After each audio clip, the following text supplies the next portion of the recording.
आज आपण मानक गोटे बहुत बढ़िया रेसिपी आनी एक्चुअली मो निजर नुहे मत यहाँ स्वामी फॉरवर्ड करते से वीडियो कही एमती जदि आप डेली खाइबे स्त्री लोकंर जी प्रकार हार्मोन इनबालांस प्रोब्लेम होची इनफर्टिलिटी पीसीओएस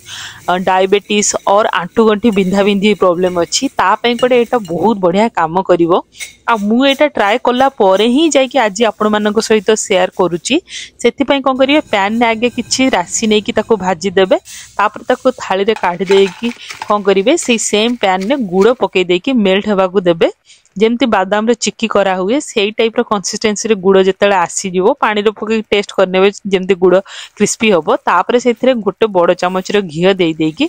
भलो भाबरे मिसई देकी जो भजा बुटर चोपा छड़ी रखिथिली ताकू पकई देली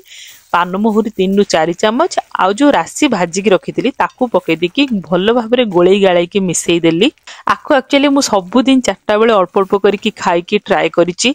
मासे खाइला परे एथर पीरियड रे एक्चुअली मोर बहुत बेसी इंप्रूवमेंट देखिया को मिलिथिला सेति पय आज आपण मानक सहित शेयर करूची